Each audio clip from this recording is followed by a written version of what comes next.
जय हिंद और जोहार। देखिए, आज हम लोग भारत के उपराष्ट्रपति के चुनाव के बारे में जानेंगे। हाल फिलहाल में ही जो है भारत में नए उपराष्ट्रपति का चुनाव हुआ है, जिसमें से चुनकर आए हैं सीपी राधाकृष्णन। सीपी राधाकृष्णन अब भारत के नए उपराष्ट्रपति हैं और उनका चुनाव किस प्रकार से होता है उसके बारे में अभी हम लोग डिटेल से जानेंगे। देखेंगे कि किस प्रकार से राष्ट्रपति के कार्य होते हैं, उनके चुनाव की क्या प्रक्रिया होती है, किस प्रकार से वह नॉमिनेशन फाइल करते हैं, सारे चीज़ों को जानेंगे। होता क्या है कि भारतीय संविधान के अनुच्छेद 63 में जो है उपराष्ट्रपति के बारे में चर्चा की गई है। उस उपराष्ट्रपति में कहा गया है कि जो उपराष्ट्रपति का जो पद है वह अमेरिका से लाया गया है। अमेरिका में जिस प्रकार से उपराष्ट्रपति का पद है उसी के अनुसार भारत में भी उपराष्ट्रपति का पद लाया गया है। उपराष्ट्रपति के चुनाव के लिए आपकी क्या योग्यता होनी चाहिए? तो योग्यता यही होनी चाहिए कि आप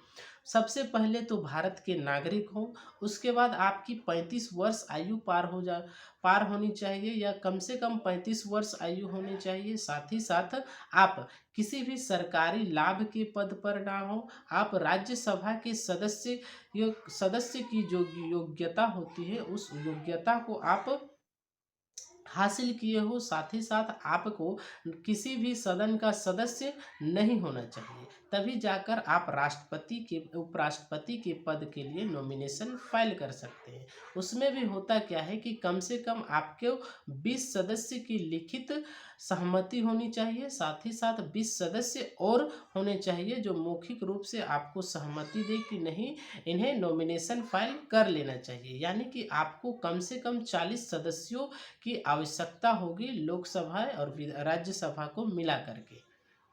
इसके अलावा होता क्या है कि आप जब नॉमिनेशन फाइल भरेंगे यानी कि उम्मीदवार का पर्चा भरेंगे तो आपसे कम से कम कुछ जमानत की राशि ली जाएगी और साथ ही साथ वह जमानत एक निश्चित वोट ना मिलने की वजह से आपकी जमानत जब्त भी हो सकती है। यह जमानत जब्त होने की प्रक्रिया यह दर्शाता है कि आपको जिसके जिस तरह से मत मिलना चाहिए एक उम्मीदवार के लिए उस हिसाब से आपको मत नहीं मिला है, जिसके कारण से आपकी जमानत जब्त हो चुकी है। तो चलिए, ये तो हो गई उनकी योग्यता के बारे में। अब इसका चुनाव कैसे होता है, कौन कौन भाग लेते हैं?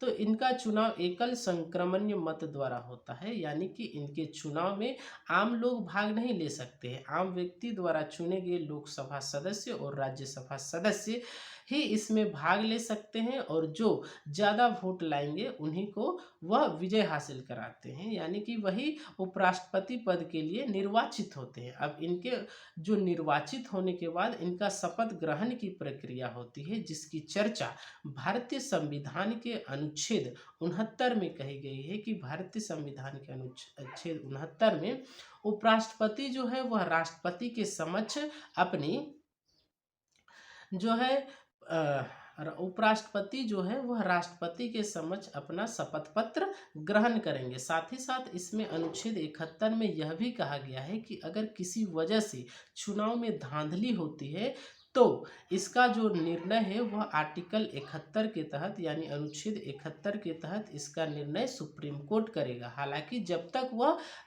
उपराष्ट्रपति के पद पर बने रहते हैं और उनके द्वारा जो भी निर्णय लिया जाता है वो सभी मान्य होंगे। हालांकि जब भी इस प्रकार की महाभियोग या इस प्रकार का केस मुकदमा या धांधली की बात आएगी तो उसको पहले उनको 14 दिन पहले उनको यानी कि उपराष्ट्रपति को बताना होता है कि आपके खिलाफ महाभियोग लगाया जा रहा है, ताकि वह अपने को सही साबित कर सके। अब इसके अलावा होता क्या है कि जो उपराष्ट्रपति होते हैं वह राज्यसभा के पदेन सदस्य होते हैं, यानी पदेन सदस्य कहने के साथ साथ वह सभापति होते हैं और इन्हीं के बदले उन्हें वेतन और पेंशन भत्ते दिए जाते हैं। साथ ही साथ आर्टिकल 64 में उन्हें सभापति के रूप में पेंशन दिया जाता है, यानी अनुच्छेद 64 में। और अनुच्छेद 65 में यह कहा गया है कि जब राष्ट्रपति का पद कोई अचानक किसी घटना के वजह से या आकस्मिक कोई मृत्यु उपराष्ट्रपति या राष्ट्रपति की मृत्यु या त्यागपत्र होने के समय जो है वह उपराष्ट्रपति जो है वह राष्ट्रपति का पद संभालेंगे। और उस समय जब वह उपराष्ट्रपति राष्ट्रपति का पद संभालते हैं तो उनकी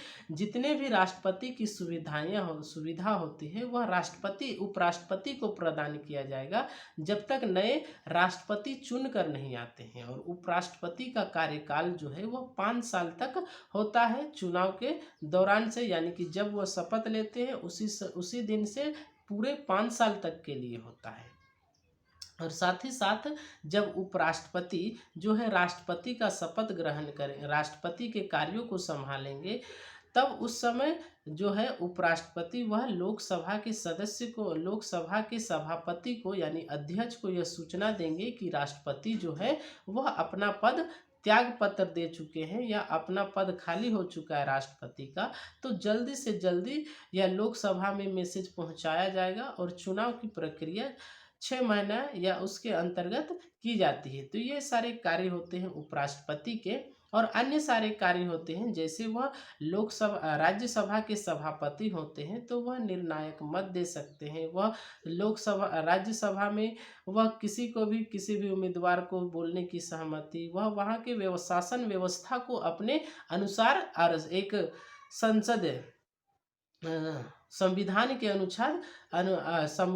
अनुसार सुचारू रूप से चला सकते हैं। तो ये सारे उपराष्ट्रपति के कार्य होते हैं और उनकी प्रक्रिया होती है चुनाव के होने के लिए। और सहभागिता जो लोग लेते हैं उसके बारे में चर्चा हुई। तो आज के लिए इतना ही। बढ़िया लगे तो सब्सक्राइब कीजिएगा। जय हिंद, जय झारखंड, धन्यवाद।